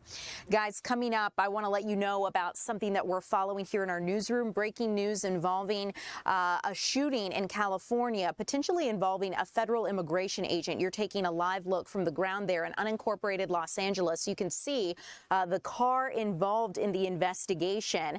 Now, The Hill is reporting that federal law enforcement agents were actually conducting an immigration enforcement operation. A DHS spokesperson tells them that agents were in Compton, California around 7 this morning, and they were looking at a, quote, illegal alien, a violent criminal from El Salvador, and they say that he was involved in a human smuggling operation. They said that then further there was a car chase, and you can see the crash there, and at this point it seems that a federal immigration agent was involved in this. This is also near Willowbrook, California. So we'll continue to keep you updated. I'm going to try to get some more information for you guys, and we're going to talk about this coming up next.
Welcome in, everyone. I'm Ariel Onstadt. Thanks for joining us here on your Wednesday afternoon. I want to get back to some breaking news we're covering in California, where we're learning that a car chase led to a shootout between a legal immigrant and a federal immigration agent. This is in California in unincorporated Los Angeles, and you're taking a live look at the car believed to be involved in this chase. And I want to go through what we know at this point.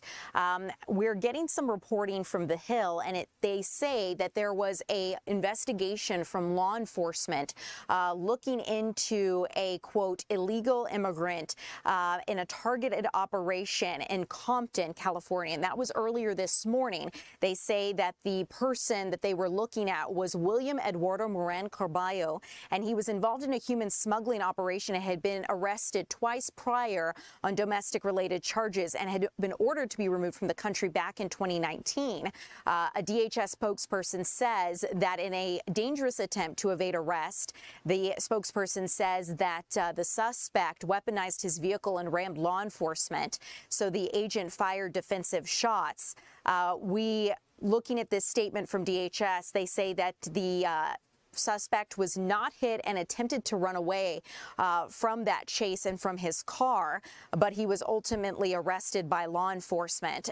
They say that the suspect, Carballo, was not injured, but a U.S. Border Patrol agent was. So that is the latest there in Los Angeles County. So this is happening in the Willowbrook neighborhood there. As we get any new information, I'll continue to keep you guys updated. But I'd like to move here to some international news as we look at what is the latest as President Trump spoke before the World Economic Forum earlier today? And I want to let you know where things stand with Greenland as well. So let's get into it, because earlier today, President Trump addressed economic and political leaders at a really pivotal moment for transatlantic relations at the World Economic Forum.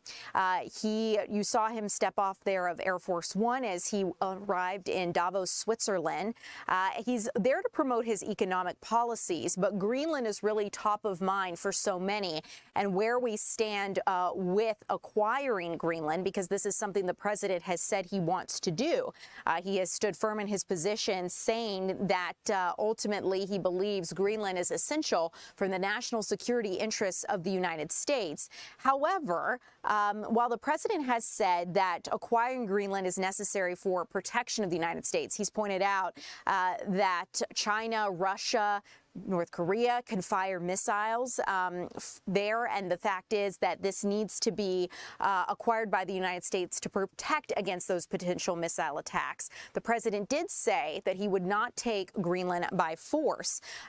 He had previously floated that idea, but in a statement in his speech today, the president actually said that he made that statement because people would thought he would use force, but he says, quote, "I don't have to use force. I don't want to use force. I won't use force," end quote.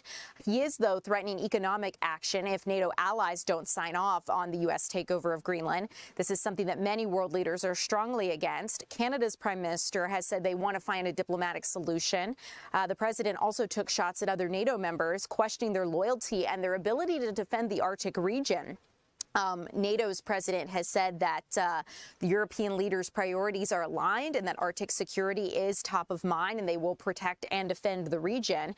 President Trump says that the United States must own Greenland, not a leasing agreement, and he said it's best for both the Europe and United States security. So I'd like to let you listen in now to some of the president's comments from the World Economic Forum earlier today. He discussed a range of issues, including COVID-19 and a bunch of other things. Let's go ahead and listen in now together. Thank you, Mr. President, for your speech. I do have a few follow-up questions, if it's okay. Sure. I don't think I should start with Greenland, maybe. I'll start with the economy. The U.S. economy is doing really, really well. But how to sustain this growth moving forward? Because there's always a recession looming around the corner.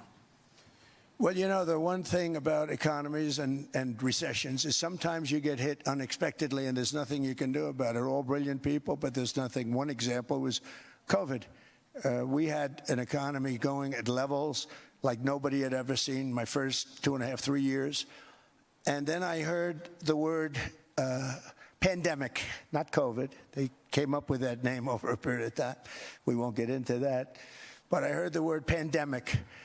And I had a poll come out that was so strong just prior to that, and I was with the two best pollsters, McLaughlin and Fabrizio, and they said, "Sir, George Washington and Abraham Lincoln, if they came back and ran as president and vice president, they couldn't beat you." And then what happened is the following day, I was told to stay tuned because there's something really bad happening in China. There are bodies laying all over Wuhan, right around that certain building that we talk about. I always said it came from Wuhan. It did come from Wuhan. And they were body bags. We saw it by satellite. And they said, there are strange things happening in China. And so it began. And we ended up with the COVID, and the whole world suffered. We did a phenomenal job. I don't think we got the credit we deserved. We did something that Operation Warp Speed, which some people say was one of the greatest military feats ever. We did a great job. Used our military, used a lot of people. But sometimes you get hit with things, nothing you can do. You get hit with things like that unexpectedly. And we got through it. And when I left, the stock market was higher than it was previous to the COVID coming up. And that was, I called it a great achievement. But things happen. Bad things happen. The things that we can stop are wars if we're smart. That we can stop. Those are a matter of being intelligent and having intelligent people on the other side, because wars are the worst of all. Wars are worse than anything. But we can stop wars because that's sort of up to us. But things like dust flying in the air, wherever COVID comes from or whatever comes. Sometimes you have to be a little bit lucky, but we are poised to have an economy like no other, not only in this country but anywhere. And you know, when you hear the kind of numbers that I can tell you that Scott Bessent was with me the other day, and he's looking at numbers. He said, I can't. And that's all he's done his whole life, pretty much your whole life. Scott, you weren't going to be a football player, I don't think. Scott was not that great at football, but he was always good at numbers, right? And he was looking at numbers. He said, I've never seen anything like this. We're poised to do things that no other country has ever done. And, you know, luck, I hate to say it, but we need a little luck. We don't want to get hit by something that nobody could have thought. Whoever thought we were going to hit by a pandemic? You know, when I heard the word pandemic, I said, oh, that's an ancient problem. World War I, they lost 100 million people. It actually ended World War I. A lot of people don't know. The Spanish flu in World War I ended the war because all the soldiers were sick. The soldiers were so sick on both sides, and that war was raging, and they were all dying from the Spanish flu. They were sick as dogs. They couldn't fight. So, you know, you don't know how that would have turned out. But so we do, I mean, subject to that, and I always have to put a caveat in for it, but we're poised to have the greatest growth of any large country, I think any country that there's been. When you look at what's happening in the United States, it's really amazing. You're taking a listen to President Trump as he spoke about the economy at the World Economic Forum in Davos, Switzerland. I'd like to move on now to some news here nationally as we take a look at the latest situation unfolding in Minnesota. The Department of Justice has launched an investigation into multiple Minnesota officials, and I'm going to get into why that is in just a little bit. But it does come as a lawsuit aimed at limiting ICE operations is pending in the courts. The state is pushing back on ICE raids that have sparked widespread protests, as we have seen. And as tensions continue to mount, the Trump administration does continue to defend federal immigration agents. You're taking a look at video, cell phone video of ICE agents escorting a Minnesota man out of his home in his underwear in sub-freezing conditions. He was actually a United States citizen with no criminal record, mistakenly taken by ICE in what Homeland Security described as, quote, targeted operation aimed at arresting 2 convicted sex offenders. And it happened more than an hour after being taken. That man was let go. It's a practice that the Trump administration's border czar is defending, saying that ICE can detain any United States citizen if they have probable cause. This does come amidst heightened tensions across the Twin Cities metro area. Law enforcement, even in that area, is calling for ICE to be held accountable. Some law enforcement there in Minnesota. Police leadership has accused several off-duty officers of being racially profiled. They allege that several off-duty officers have been racially profiled and stopped without cause. Border Patrol's Gregory Bovino has pushed back on those claims, saying that operations are lawful and they're focused on individuals who pose a serious threat to the community. Meanwhile, the Justice Department did serve multiple grand jury subpoenas to state Democratic officials just yesterday. Those named include the Minneapolis mayor and governor and the state's attorney general. All are being investigated as part of a immigration obstruction investigation. Both the mayor and the governor have called the subpoenas an intimidation tactic aimed at sparking fears to those defending the community. So no doubt this is a story we're going to continue to keep you updated on. As we progress here, I want to let you know about the latest with the situation in Iran, because a lot of people are asking if the United States is closer to military conflict with Iran. And here's what I know. On Tuesday night, President Trump issued a new warning saying that if the Iranian military tried to assassinate him, he's left instructions to, quote, wipe them off the face of this earth. Now, Iran has called this a bluster and replied with a similar threat to the United States. These tensions do come as President Trump has reportedly asked his team for decisive military options regarding Iran.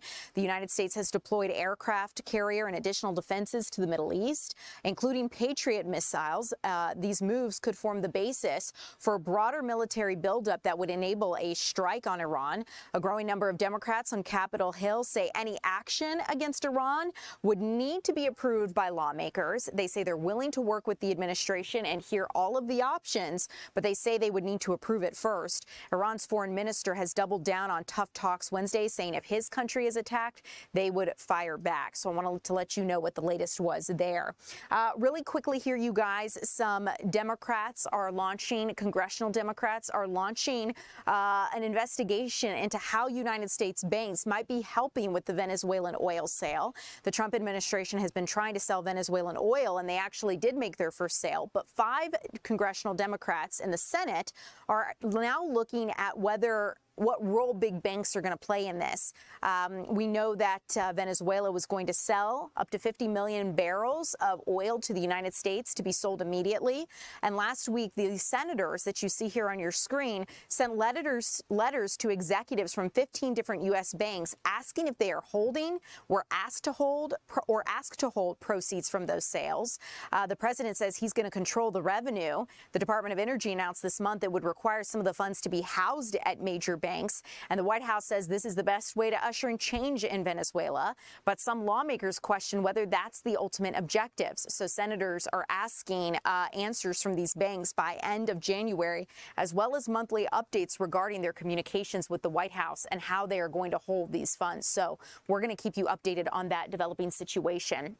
Guys, as we continue, I want to keep you updated on breaking news here in the United States. A little closer to home in the Atlanta metro area, we're going to talk about a situation that is unfolding coming up in just a little bit. A situation involving a barricaded man. A warrant was issued, and actually you're taking a live look now at the situation.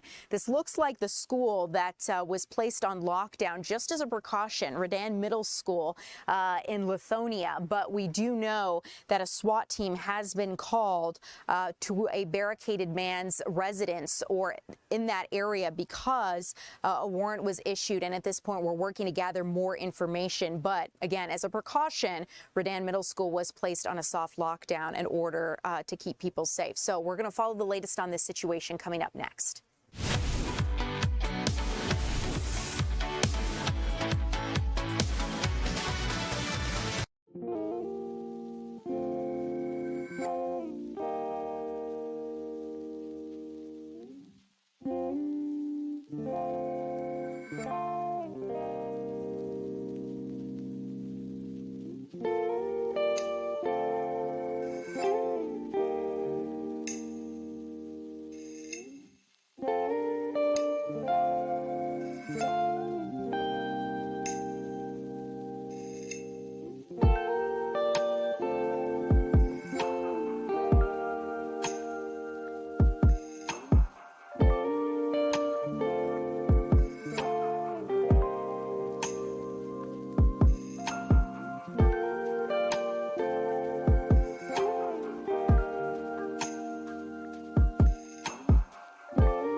Welcome back in, everybody. I'm Ariel Onstadt. Thanks so much for being here with us live. I want to very briefly tell you about some breaking news we're following, just so you're aware.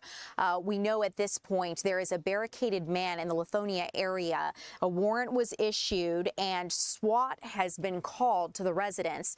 This is very near a middle school there in Lithonia. We're taking a look at the situation as we continue to follow the latest here in the newsroom. And I want to let you know what we're what we know, because as this follows, this is the Redan Middle School that has been put on a soft lockdown just as a precaution to keep people safe, because this situation is unfolding so close to that middle school. This is in the 1700 block of Young Road there in Lithonia, Georgia.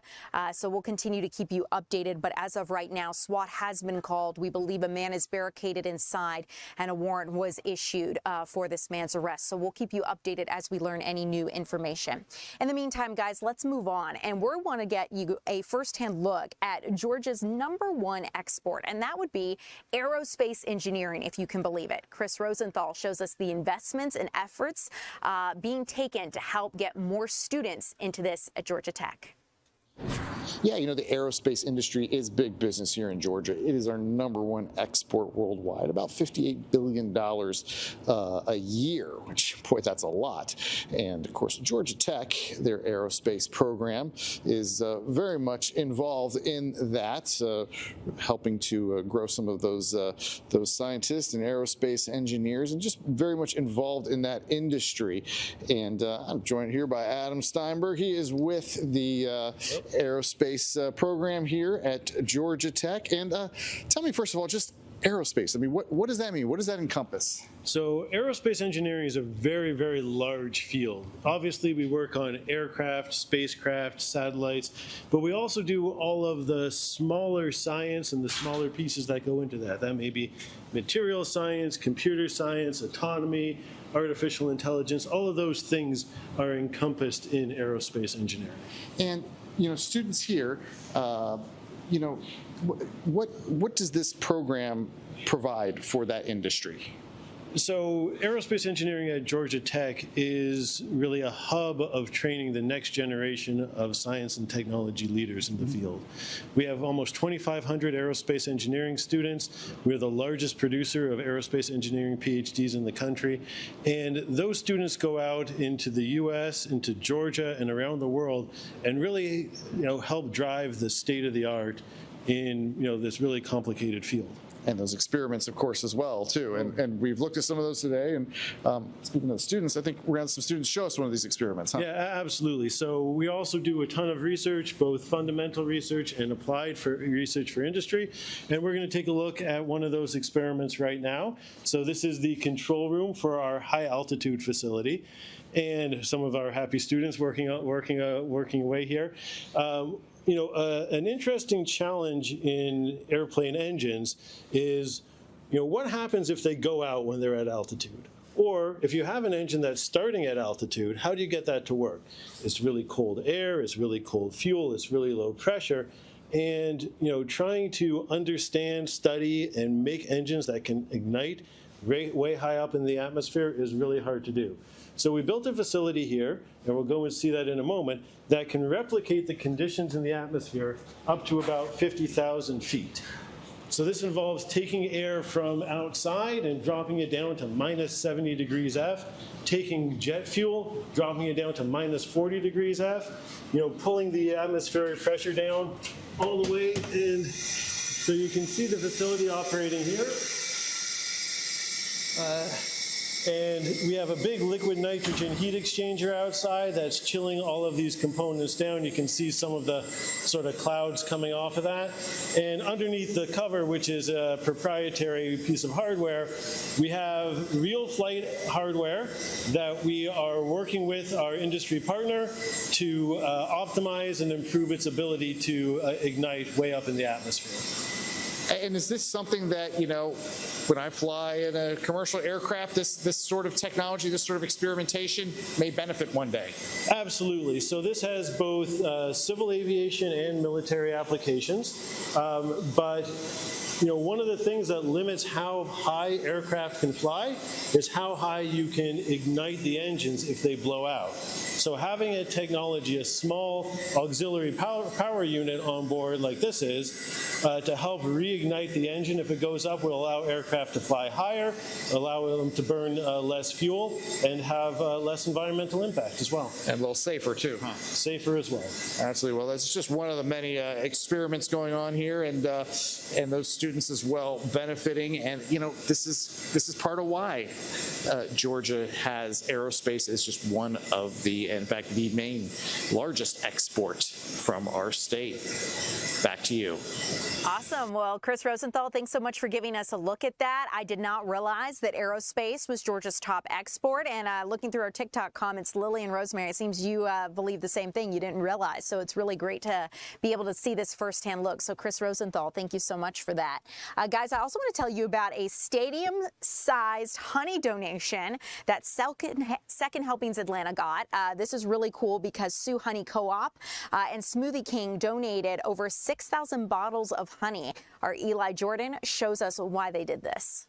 Hey, that's right. I am at Second Helpings Atlanta here in Northwest Atlanta, Bankhead, by the way, where they have just received a huge shipment of honey from Sue B in partnership with Smoothie King. But honey is a really good non-perishable to get because it never, ever goes bad. And check out 670 gallons, 607 gallons, but it's over 600 gallons of delicious bee honey donated to Second Helpings Atlanta. And joining me right now is Paul Clements, who is the executive director of Second Helpings. Paul, tell me, how important is it to get this honey and how rare is it to get honey? Yeah, so it's extremely rare. We're a food rescue organization, so we rescue fresh edible surplus food from grocery stores, restaurants, etc. And because honey like this has a long shelf life to it, in fact, it hardly ever goes bad, we rarely see this being donated to us, and it's a natural, 100% sweet. It's one of the heroes, I call it, of the kitchen in terms of staple pantry items. And it's a much healthier alternative for the individuals who are in need of food assistance, who we help supply, to ensure they have a healthier alternative to sugars or artificial sweeteners. So this is a really great opportunity for us. We posted this out to our agencies yesterday, and it took about 30 minutes to allocate all of these cases. So 3 pallets, 607 gallons was allocated in about 33 minutes. That goes to show the importance of this and how valuable it is to our network of partner agencies. So Paul, tell me, who all do you guys donate to? Who are your clients, I guess? Yeah, so we serve a network of over 130 other nonprofit organizations, and that ranges from church pantries, soup kitchens, homeless shelters, anybody that you can think of that's on the front line feeding people in our communities. These are the folks who receive our products and services, and we do this free of charge, by the way. We don't charge the businesses that we rescue the food from, and we don't charge the nonprofit organizations that we provide this food to. I always like to equate us as sort of the DoorDash of food recovery. And so, I mean, really, too, I mean, this really has a broad appeal. I mean, some people like, they like their tea to be sweet, but they don't like sugar, but they'll use honey. And people who like sugar, well, they'll use honey if they want their tea sweet. Yeah. I mean, this is a broad appeal. It's organic. Yep. And as you said, it has a long shelf life of potentially thousands of years. Yeah, it's a versatile ingredient. And again, it's so rare for us to receive this, or for any nonprofit organization to receive this. Normally, if you want to have honey in your mix and available to your nonprofit or to your recipients who you're serving, you have to purchase this. And honey, of course, is not cheap. So this is a great value. It's a great opportunity, and we're happy to be able to offer this. And real quick, I want to talk to Dominic Iverson. Dominic, you were with Sue B. Tell me, why did you guys want to do this?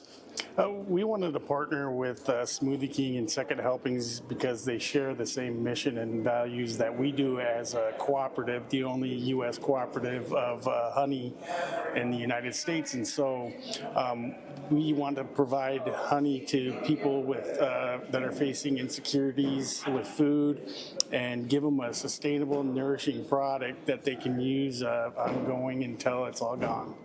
And of course, Smoothie King, guys, you got partnered with. I mean, they use a lot of honey as well in their smoothies, right? Lot. Yes, they do. So that just makes sense to partner with them and then help out the Atlanta Helping Hands, right? Absolutely. And this is a lot of honey. Do you know how much honey this is we have here? Well, it's just a little under $30,000 worth of honey that we've donated. $30,000 worth of honey, huh? Awesome. Well, this is cool. I mean, do you guys do this every year, or just tell me about that real quick? Yeah, we go around to different food banks with our Sharing the Sweetness initiative, and we donate to various organizations to help out and give back to the community. So we're really excited to be a part of this and give some back to the Atlanta community with Second Helpings and Smoothie King. Awesome. Well, that's what's going on here in Northwest Atlanta Bankhead, where Second Helpings Atlanta has received a nice, huge donation of honey from Sue B in partnership with Smoothie King. Back to you guys. Awesome. Well, Eli, thanks so much for bringing that to our attention. A wonderful way for organizations to give back and give people a sweet treat. You guys, thanks so much for streaming here with me live. I've been checking out your comments on YouTube and TikTok before we wrap up here at 3 o'clock. I see someone on YouTube is asking why there's a lot of helicopters, police officers, and a bulletproof truck going down their street. And I have to say, user Tiny6305, if you are in Lithonia, there is an ongoing situation with a barricaded man right now, and SWAT has been called out. We're going to discuss that coming up at 4 o'clock. But in the meantime, you guys, I'm Ariel Onstadt. It's been a pleasure streaming here with you. As always, having a conversation about the news of the day. We'll see you back here again tomorrow at 2 o'clock. And the news continues right now at 4.